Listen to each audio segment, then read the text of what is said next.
اس نے ہاتھ میں پڑی ریزگاری میرے پرس میں ڈال دی۔ میں نے دکاندار کی جانب دیکھتے ہوئے کہا، بھائی صاحب یہ گڑیا اور پھول پیک کر دیجئے، مجھے بتا دیجئے کہ کل کتنے پیسے بنتے ہیں۔ اس نے دونوں چیزیں پیک کر دیں اور کاغذ پر رقم لکھ دی۔ میں نے پرس کھول کر دونوں کی قیمت ادا کی۔ اب تم جا سکتے ہو، یہ عورت اس بچے سے کہہ رہی ہے۔ تمہاری امی تمہارا انتظار کر رہی ہوگی، تمہارے ابو بھی تمہاری راہ دیکھ رہے ہوں گے، اور ہاں سنو، اللہ نے تمہاری دعا قبول کر لی، تمہاری چیزیں تمہیں مل گئیں اور کچھ پیسے بھی بچ گئے، یہ سنبھال لو اپنے پیسے۔ تو اس عورت نے، اس خاتون نے اس کو وہ پیسے بھی لوٹا دیے، ساتھ میں ان دونوں چیزوں کی قیمت بھی ادا کر دی۔ میں نے پرس کھول کر اس کی ساری ریزگاری اسے لوٹا دی۔ تو اس عورت نے اس کے جو پیسے لیے تھے وہ بھی واپس لوٹا دیے۔ ریزگاری یعنی سکے جو ٹھلے تھے۔ ایک ہاتھ میں ریزگاری اور دوسرے ہاتھ میں گڑیا اور پھول کا پیک لیے اس نے میری جانب اپنی بھرپور نگاہوں سے دیکھا۔ ہاں آنٹی، اللہ نے میری دعا قبول کر لی، میں اب چلتا ہوں اماں کے پاس۔ ابو کہہ رہے تھے کہ اماں کے پاس بہت کم وقت ہے، وہ بھی آسمانوں میں جانے والی ہے اللہ کے پاس۔ ٹھیک ہے، یہاں تک سمجھ آ گئی؟ یہ بچہ کہہ رہا ہے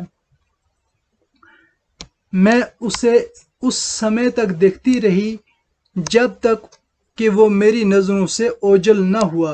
اوجھل یعنی غائب۔ ٹھیک ہے، جب بھی لوگوں کے ذہنوں اور دلوں میں نفرت، انتشار اور شدت کی آگ بھڑکتی ہے تو خلوص اور محبت کے پھول جل کر راکھ ہو جاتے ہیں۔ ٹھیک ہے، یہاں یہ اب اس معاشرے کی حقیقت کو ظاہر کر رہا ہے کہ لوگوں کے دلوں میں جب نفرتیں پیدا ہو جاتی ہیں، انتشار ہو جاتا ہے، تو اس میں کیا ہوتا ہے، اب جو معاشرے میں، جو ماحول میں، جو اڑوس پڑوس میں محبت اور بھائی چارہ ہوتا تھا وہ بھی خاک میں مل جاتا ہے۔ 2 روز بعد میں اپنے لان میں بیٹھی اخبار پڑھ رہی تھی، ایک تصویر دیکھ کر میری نظریں جم کر رہ گئیں۔ تو کہتی ہیں کہ 2 دن کے بعد جب میں اپنے لان میں اخبار پڑھ رہی تھی تو میری نظریں ایک تصویر پر آ کر رک گئیں اور اسے ٹک ٹکی نگاہوں سے دیکھنے لگی۔ یہ تصویر ایک عورت کی تھی، خون میں لت پت، لہو کے رنگ میں ڈوبی ہوئی۔ اس مردہ جسم کے قریب ہی 2 چیزیں صاف نظر آ رہی تھی، گڑیا اور سفید پھولوں کا گلدستہ۔ تو اب یہاں پر آپ کو کہانی سمجھ آئی وہ بچہ کیوں کہہ رہا تھا کہ میری والدہ بھی جانے والی ہے، کیونکہ اس کی والدہ اور اس کی بہن کا انتقال ہو چکا تھا۔ والدہ ابھی زخمی حالت میں تھی، کہیں ان کی گاڑی کا کسی چیز سے ایکسیڈنٹ ہوا تھا۔ اب ہم پڑھیں گے کیا ہوا تھا۔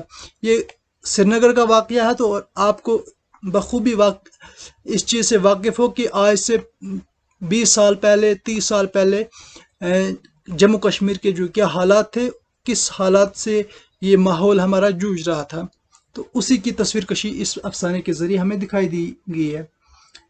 گڑیا جسے دلہن بننے سے پہلے ہی بیوہ ہو چکی تھی،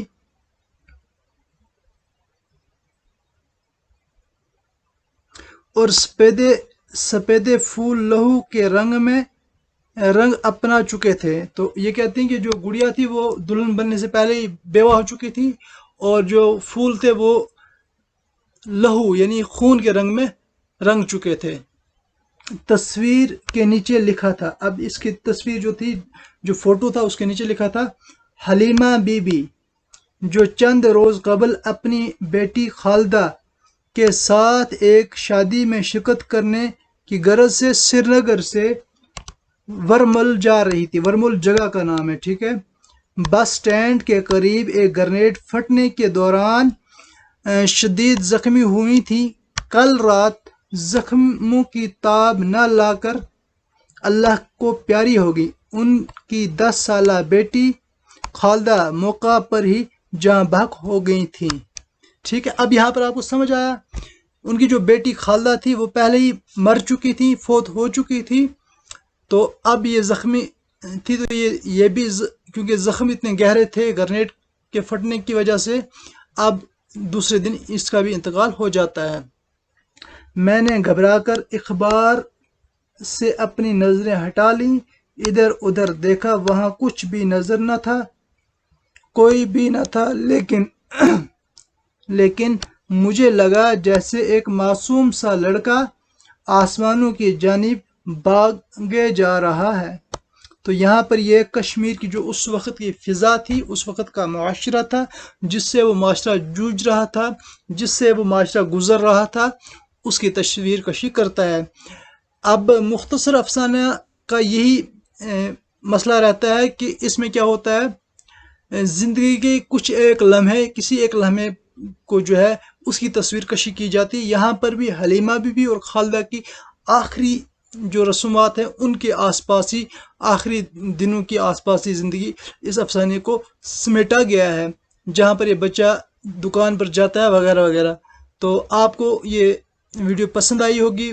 پہلی ویڈیو اگر آپ نے نہیں دیکھی اسے ضرور پہلے دیکھیں، پھر اس کو دیکھیں، تو آپ کو پوری کہانی، پورا افسانہ سمجھ آئے گا۔